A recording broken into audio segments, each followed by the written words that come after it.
Montague Field, in 00 gauge. Exhibited by Steve Driver from the 57 Study Group.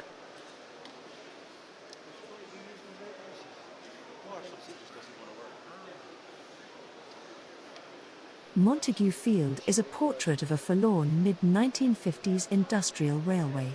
Set on the northeast coast of England, between the rivers Tyne and Wear. The quayside layout, in an unspecified location on the historic coast of County Durham, was inspired by books of the North East Region and the London and North East Region railways.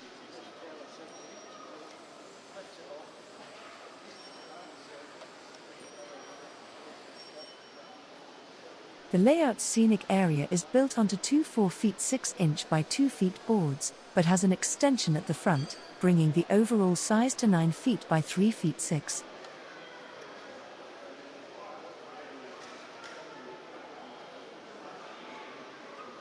A major feature of the layout is dockside cranes, built from air-fixed dapple kits.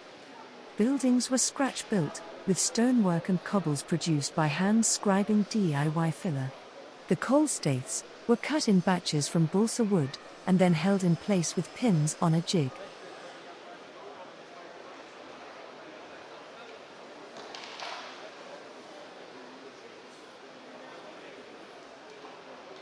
Much of the layout stock was built from kits, detailed and weathered, and fitted with B and B couplings. Some ready-to-run models have been added after modification and weathering. Although mainly freight traffic, a Class 101 DMU runs a limited passenger service.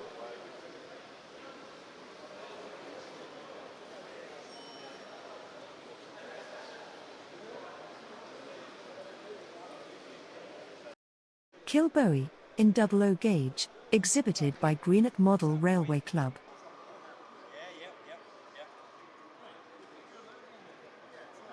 Kilbowie is based on the old Glasgow Central low-level line, in Clydebank. During the show it was displayed with green and blue diesel stock.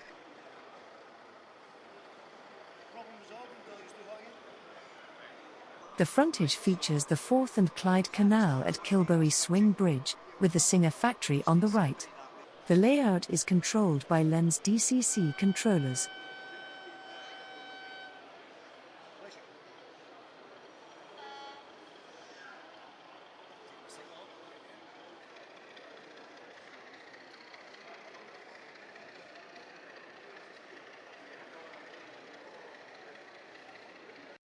Woodside Central, in 00 gauge. Exhibited by Glenrothes Model Railway Club. Woodside Central is a fictional seaside town, once very popular with city dwellers, for summer holidays, and the odd day at the seaside. Woodside Central is a terminal station with a goods yard, and is still in full use. The 2 passenger lines in use are sufficient to handle the normal traffic, with a 3rd line for additional use as required. Passenger traffic is operated with a suburban locomotive and coaches, along with the occasional diesel multiple unit. The excursion platform is now closed, and a road has been built on the old track bed, which also provides some parking. The local fish merchants use the passenger trains for the fast transport of shellfish to the city restaurants. The other main traffic is coal, both domestic and for the local factory. Seasonal seed potatoes, sugar beet, and fertilizer traffic also add to the use of the yard. This layout was built to inspire other railway enthusiasts short of space and show what can be built in their homes. It is controlled by DCC.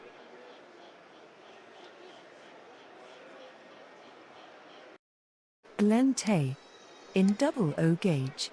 Exhibited by Cooper and District Model Railway Club. Glen Tay is a fictional town located somewhere in the lowlands of Scotland. This small layout offers a glimpse into a rural town, which thanks to the railway and canal, with its aqueduct, has slowly grown. Local manufacturers have capitalized on the railway to build up their empire. From Smith's kilts to grey grain, there is plenty happening at this small branch line terminus. The rolling stock on Glen Tay is a mix of scratch-built kits, ready-to-run models, along with modified stock, to depict the North British Railway, and later LNER stock, with occasional visiting locos from other Eastern pre-grouping companies. Many of the buildings and scenery is a mix of out-the-box kits and scratch-built, giving this quaint little layout a very individual and personal feel. Stanton Road, in double O gauge. Exhibited by Bonnybridge Model Railway Club. Stanton Road is a fictional maintenance depot in the Midlands of England. It provides refuelling, basic servicing, and minor repairs to most freight operators. Locomotives from DRS, GBRF, Freightliner, and others are frequent visitors.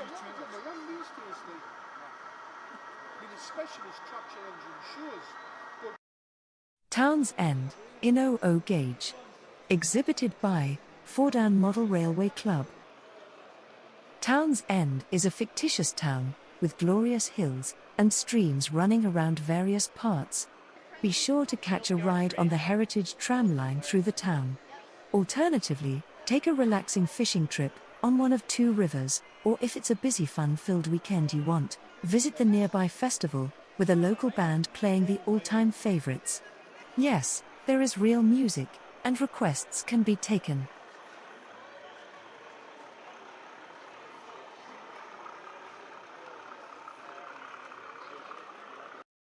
Kinlochewe, in double O gauge. Exhibited by the North of England Line group of railway modellers.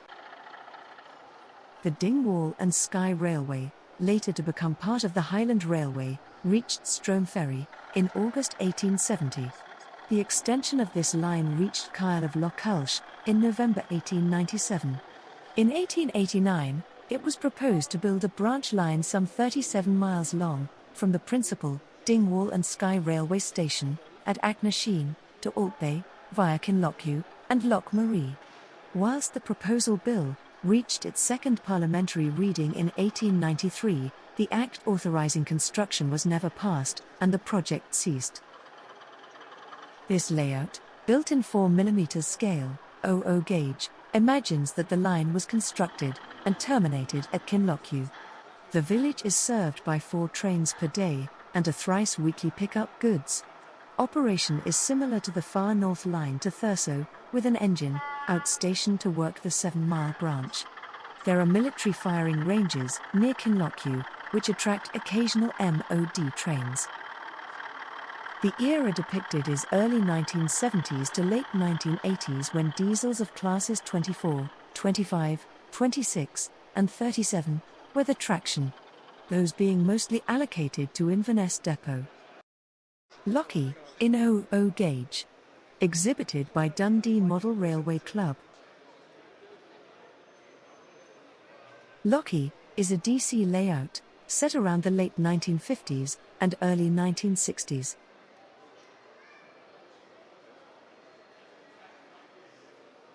Built to service the Lochee jute mills, Lochee was busy moving coal in and jute products out from the Camperdown jute mill. Generally steam locos did most of the work, but in the later days DMU and the occasional diesel locos were being introduced. The line was closed shortly after the Beeching Report of 1963.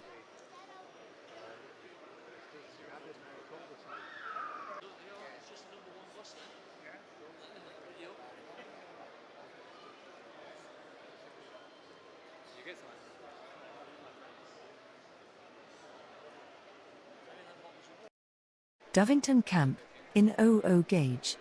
Exhibited by Clevedon and Portishead Armchair Modellers. Dovington Camp is situated on the truncated branch from Exeter to Newton Abbot. The camp was established during World War I, using the old mineral workings to store ammunition. World War II saw its use expand, although there is evidence of recent cutbacks. It is 1990, and tensions in the Gulf, which eventually lead to Operation Desert Storm, mean that the base is busy with the UK build-up for the operations to come. As such, rail traffic is far higher than normal, and the base and branch are busy with MOD trains. However, even though work must go on, The incumbent regiment are today receiving their new colours from the Queen.